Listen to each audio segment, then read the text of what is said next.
Now. Hello, everyone. Welcome to the Next Big Future. I have my good friend Randy Kirk with me. There's a bunch of news happening with Tesla Energy. It could become one of the dominant growth uh, aspects driving Tesla and also a financial driver. And there's some big news coming out next week. So let's get into that discussion. So the China, the China Shanghai Megapack factory will have a production day on February 11th. I think officially kicking off the production of the factory. I think they're already making things, but this is the official kickoff of the Megapack factory. And it's twice the size. People haven't known. I was one of the first to notice in the aerial photos that it's twice as large at the 40 gigawatt hour per year Lathrop factory in California. And so just based on size, you expect it to be able to produce 80 gigawatt hours per year, eventually once fully ramped. And Tesla has said that there is a third factory, details unknown, unless Right. Randy can come up with any surprises I don't know about yet for that. And I expect it would be an 80 gigawatt hour or larger factory as well. So battery energy storage, there are a bunch of other competitors. So Tesla made on the order of 35 gigawatt hours last year, and the world installed 200 gigawatt hours of batteries for energy storage. A slight mix of that. The overall battery situation is about 1.2 terawatt hours to 125 gigawatt hours. This is from Row Motion, a battery industry analyst firm. 2024, 73% of the batteries went into cars, 16% went into energy storage, 6% went into various kind of portable batteries, the people who have batteries for camping, et cetera, like that. And then other kinds of batteries at 5%. Lithium iron is the dominant form of chemistry, and then there's some mid nickel and high nickel batteries. There was not that much growth between 2023 and 2024, about 27%. So, so this is looking at just the motor car batteries and that kind of thing. A chart from 2024 where there was some so a different research firm, they were talking about 319 gigawatt hours in 2023, 223 gigawatt hours in 2022. And then you had LG, CATL, Panasonic. So this was, a couple of years ago.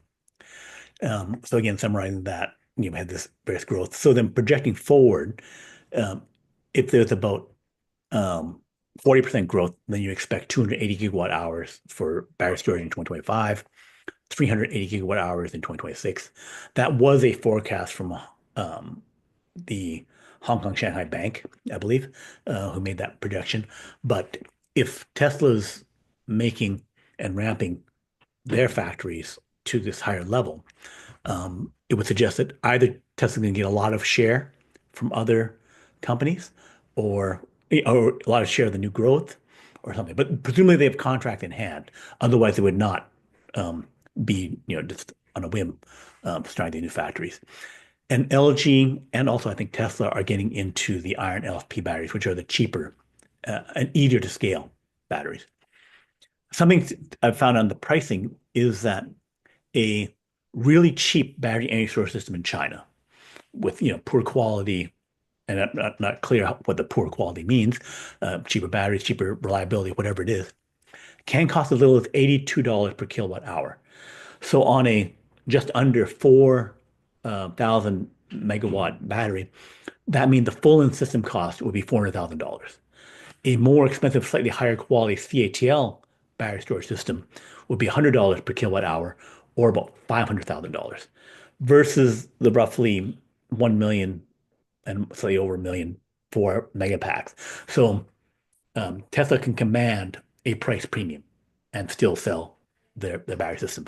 I think because of better software control, better quality, switching on it, control of the frequency flow, like you want it to have get modulated to get ideal solution for the grid. There's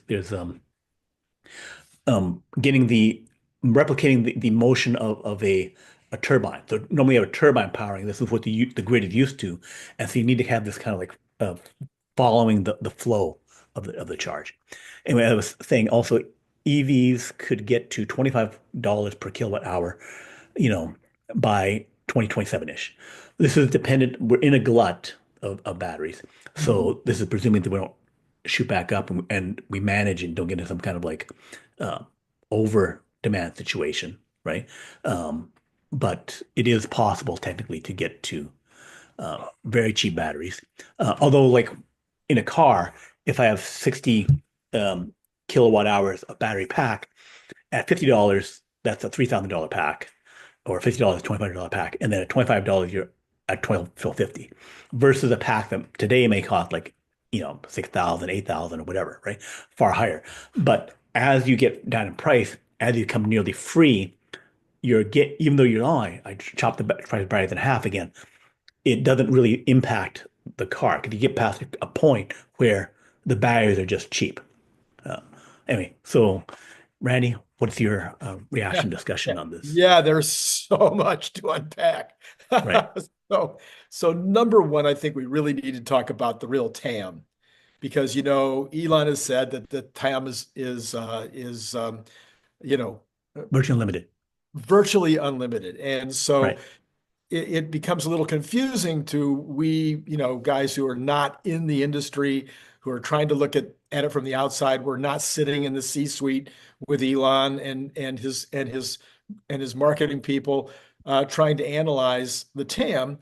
And and yet what we're seeing here is that the the industry is not growing very fast, 27% a year, you Right. know, for these major storage, these large storage kinds of capacity pieces of equipment. Mhm. Elon has not grown the capacity nearly as fast as you and I thought. We had pretty much the same idea that they would possibly be, putting in 80 gigawatt hours a year of new capacity, every year, and maybe Mhm. more. And going downstream, maybe cookie cuttering it and putting up 3, 4, 5 plants a year. So far, at least, we haven't seen that happen. And I began to speculate that this was because they wanted to finish Shanghai first, Mhm. that they wanted Shanghai to be in place, get all the issues ironed out with regard to construction, figure out if that was the right size, the right design, the right layout. Then they could start the cookie cuttering. Well, we do know that at least they have one more building that is either under construction or nearly under construction, planned for construction. It's not 100% clear from the earnings call, but it's definitely in the plan. As far as me breaking any news on that, I've already broken news on my channel about that, which is not a news, it's just a rumor. But it might be across the street from 𝐒𝐿𝐴, which is a competitor that makes zinc batteries that they last longer, like 8 hours, 6 to 8 hours. It may be across the street from the 𝐒𝐿𝐴 factory near Pittsburgh.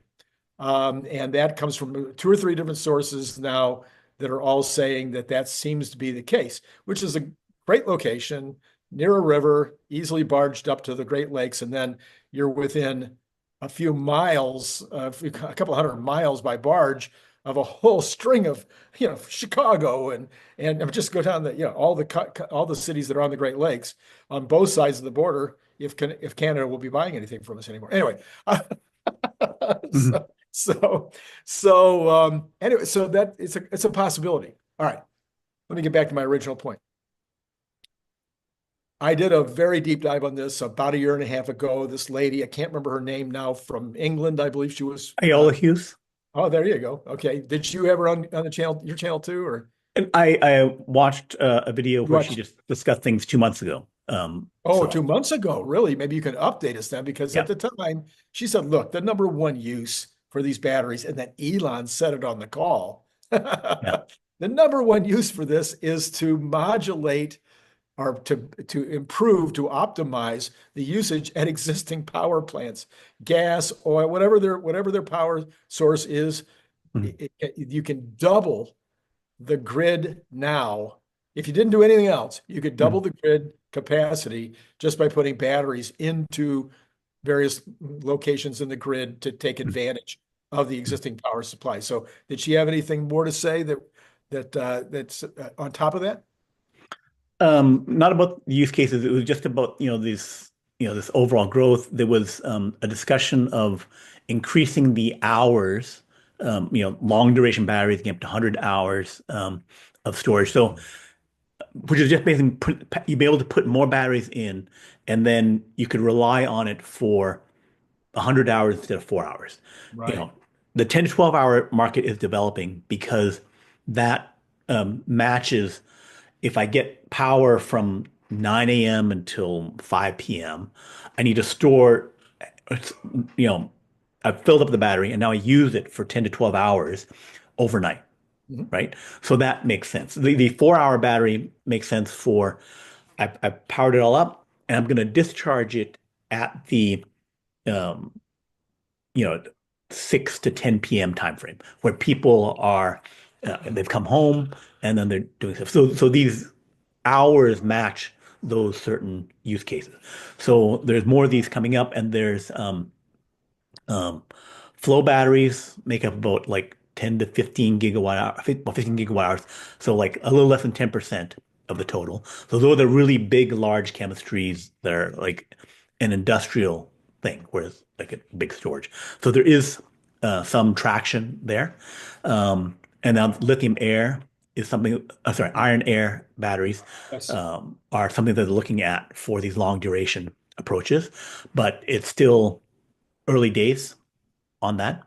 And she didn't discuss the over thing other than the fact that there's this cheap battery versus the higher priced ones from Tesla, which to me says um, Tesla is using the probably the $100 per kilowatt hour systems from CATL, right? Mhm. And then that $150, $140 is that they can command that premium because the software and the controls are so good. Like if it was just like a dumb box, I'm just shoving in batteries. There's no reason anyone would say, okay, oh, Tesla's brand, something like that. It's because there's extra value being applied there. And then um, and Tesla will be able to, rapidly, when they get LFP, iron LFP batteries themselves, and the 4680 is ramped up, then if this the value becomes the control systems and whatever else they're doing for the use cases of backing up um,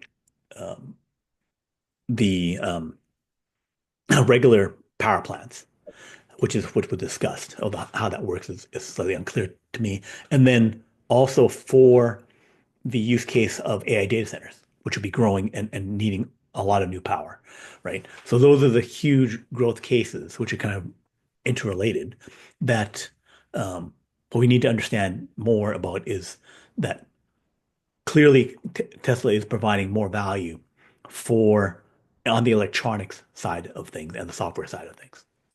Right. And so we have those big use cases. So the number one use case being these going with the existing power plants and being able to optimize those plants. You have their second use case, which is, you know, the solar, the wind, the erratic, power supply where you need the battery in order to balance out those erratic supplies. You've got the third one, which is coming on strong, which is the data centers. And apparently, it doesn't even matter if they're nuclear. You still want to have these batteries, or maybe not as many, but you still need to have the batteries to help to maximize those. So the total amount of batteries that are needed are massive, but there's this long time time frame because it Mhm. doesn't do any good to get the batteries there too soon when you haven't hooked up the power supply. It Mhm. doesn't do any good to get them too soon when you don't have the transformers. So there's Mhm. all these different pieces that have to be put into the pie. And I think that is what's been slowing down some of the activity that compared to what maybe we were expecting. Then There's Elon, also, I think, a lot of complexity in terms of like the how hard it is to do it. That, just like when we have batteries in the cars, there was a lot of technology and figuring out how do we get them so they don't burn? How do we get them so that, things run smoothly. Like if I just bought cheap batteries and stuck them into the car, right?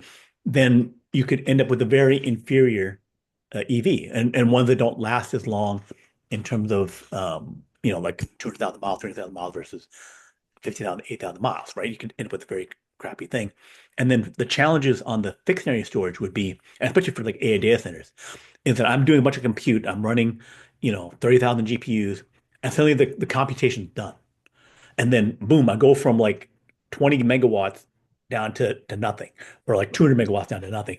And then it's if you just drop things like that, you could just wreck stuff, right? Yeah, during heat. So the complexities around that and new challenges that never had to be dealt with before is something that plays to um, Tesla's strength of really good engineering, handling problems by first principles, and being able to do that. So, and then the fact that they're the ones making new factories, that starting a third factory means they fully expect within a year, 2 years max, to fully ramp and sell out their 80 gigawatt hour capacity. And then, so that would mean if they get 120 gigawatt hours going and the world market goes from 200 to 280 or to 360, then they're getting, like going from a um, 15% market share to 30 to 40. They're definitely looking like they're growing market share unless there's some kind of like hidden um, the analysts could be completely wrong about the Right. forecast, which it Yes. could be. Like AI Right. data centers, and I think that the adoption rate somehow has to be faster. Well, and also I think you're going to see, for the United States, for Japan, for Australia, you know, India, they're gonna prefer a US made product Yeah, if they can. I mean, they don't want to go to China for the product if they can avoid it. yeah. So and the United States, of course, if it's coming from China, you've got a huge freight issue, even Mhm. though you're going to put it on a boat, but it's still going to cost you money to get it here. So I think with the US buyers, they're going to be definitely preferring the Tesla product. Australia, they already know the Tesla product, and now they've bought other other brands as well down there. But the Mhm. the big guys down in Australia, it's been almost all Tesla. Hawaii has been almost all Tesla. Mhm. So California has been almost all Tesla. So the reputation is there, the sophistication is there, et cetera. But then we go beyond that because the TAM doesn't stop there. Those are the big installations, and then you get every single power center. What do you call it? Charging Powerwalls. Oh, charging charging station. Yeah. charging station that Tesla has already built, and the other guys have built as well, needs one of these in order to eventually, hopefully, be hooked up to solar, Mhm. so that you get free energy at these locations. Then you have, was it you? Somebody told me that every hospital, every emergency room, every place that has the requirement that they have 24 hour, that no matter what happens, hurricane or whatever, you got to keep the lights on. They're now using like old car batteries, Mhm. just regular old, you know, um, Mhm. car batteries stacked up outside in some location. So these come in, replace those, and do a much better job. Uh, Shopping centers, where manufacturing companies, et cetera, these would all go into those locations as well to dramatically, just like you would put a power wall in your house. One of Mhm. these goes into a manufacturing facility and saves them money the same way that the power wall works in your house. So there's the TAM just goes, oh, and those are, I'm not sure, I don't think we've even listed all of them yet. Right. So based on the analysis I've done, it does look like if Tesla is able to, ramp three factories within 3 years, then and we're at, assuming that the third factory is even bigger, because I would think Right. that the third factory actually, I can reasonably expect that to be bigger, 120 gigawatt hours, 160 gigawatt hours instead of whatever. Then Tesla at 250 gigawatt hours ramped and then continue to build other things would be driving the overall market size and perhaps getting up to a 50% market share, particularly if they're able to attack the new use cases of AI data centers and the backing up power plants better than their competitors. So they seem to be able to do that and justifying this this price premium because the um, power plant operators, they want something to install and work for 20 years, 50 years, or something like that. So, and if you replace it, like, okay, I spent $400,000, $500,000 instead of $1 million for a Megapack. But if I have to replace it in 10 years and the other one lasts 20, then my costs are higher, Right. right? So, so that's these are factors that could mean a larger market share for Tesla, especially because they're seeing this unlimited demand situation and seem to be now moving faster than the rest of the industry for that. Now, the other part of this story is that Elon said the other day that he's battery constrained. Right. So have you been able to figure out where that constraint is? Whether it's going to be short term, long term, because I'm looking around the world that I'm going, Panasonic just built a new facility in Japan. They've just built a new facility in Wichita. We've got LG that built a new facility, I want to say in Georgia. We've got CATL that just sold Tesla 40 gigawatt hours for the Reno, the equipment to put 40 gigawatt hour. We've got, I believe, LG and maybe Samsung, both with new facilities in South Korea. I mean, there's a lot of battery capacity coming on, not to mention Tesla's own 4680 plan. Yeah. Um, I think that it's the speed with which the plants are actually going forward. So they announced it, but are they actually building it? Like I heard that the South Korean plant, one of them was being delayed so they could switch to iron LFP. oh, wow.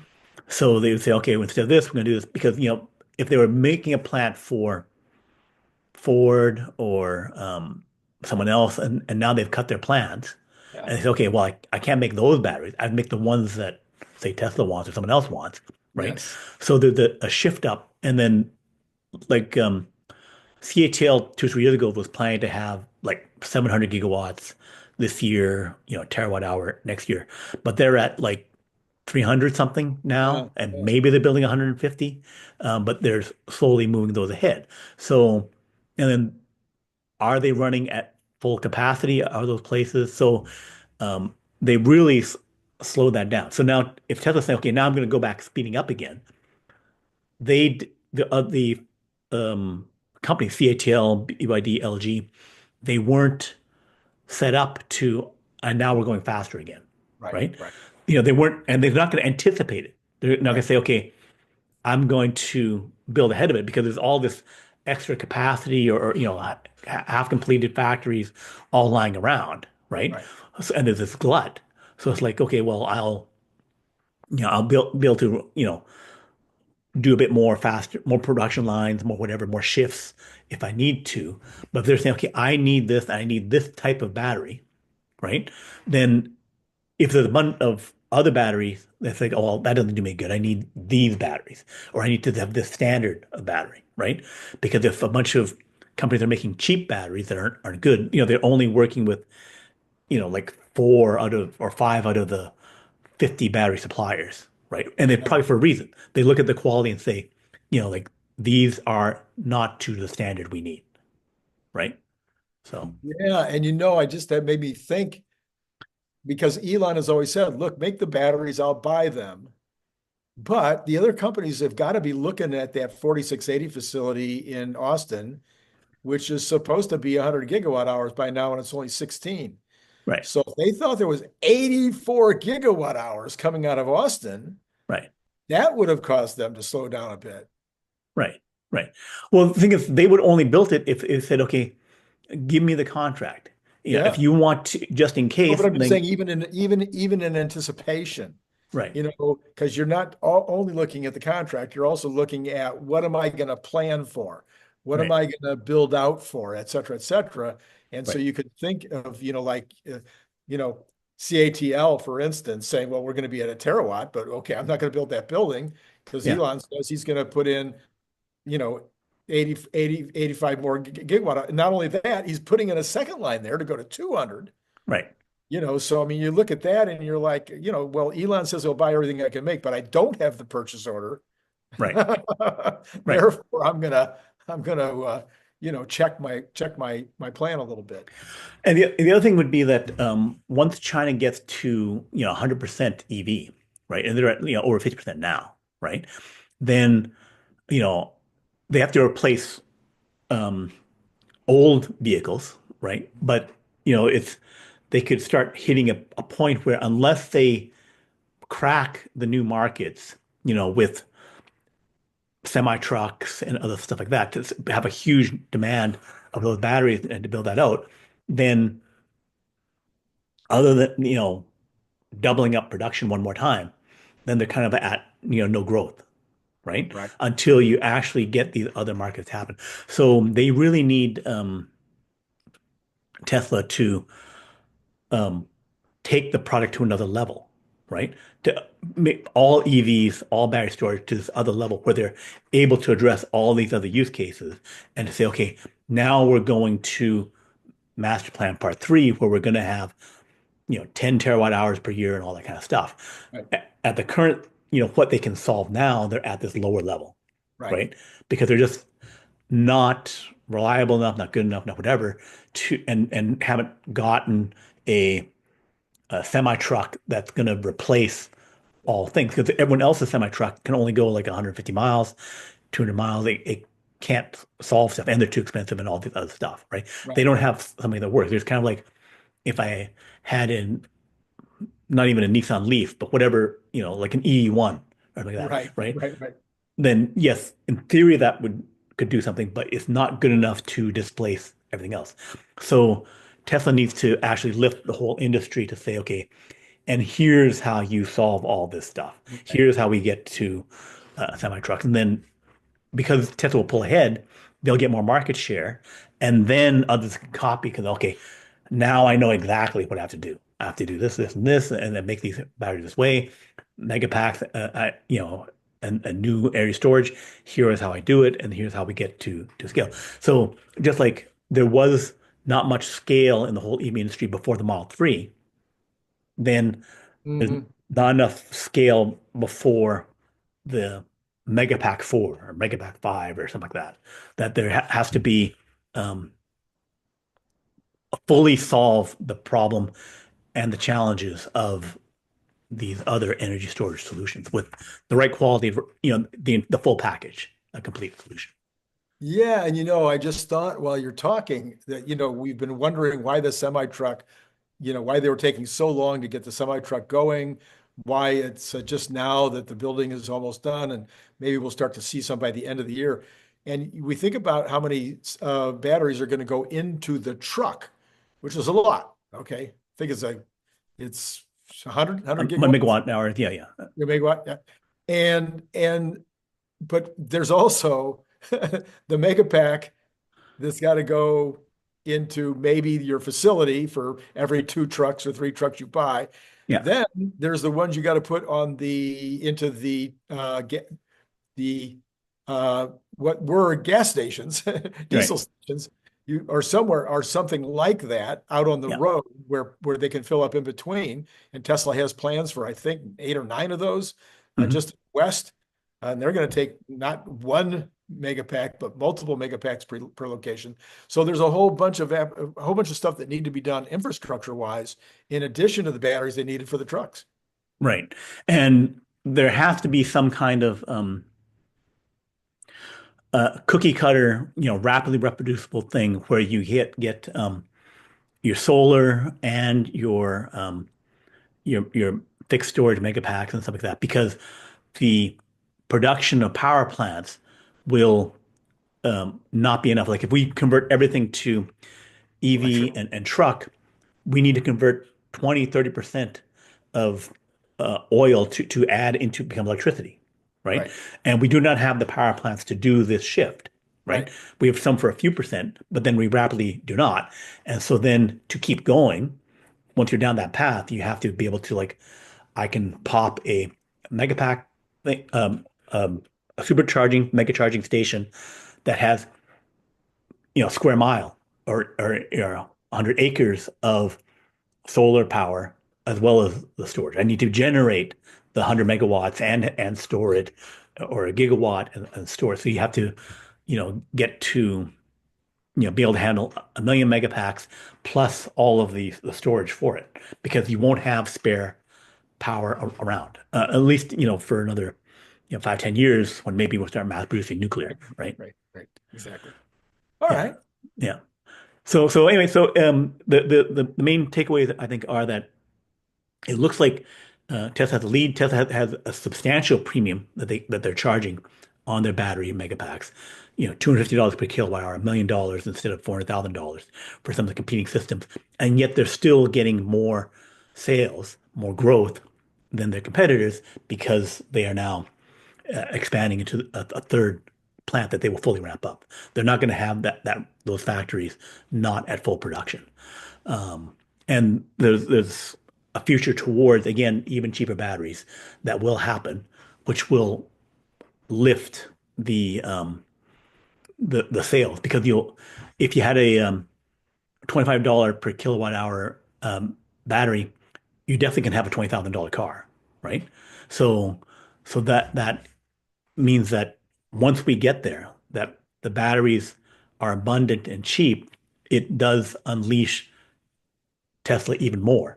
And it seems like, 2, 3 years and we'll be there. And possibly with LFP and 4680 productions finally wrapping up, that will unlock Right. Even Tesla's more. value and everything else. Yeah. Yeah. Yeah. Okay. Okay. Did you want to talk about the robotaxi as part of this or not? I think we'll talk about in our next video Okay. and discuss robotaxi and the other Tesla matters. So join us again next time. Follow us on Patreon, follow us on YouTube and on X. Okay? So talk to you next time.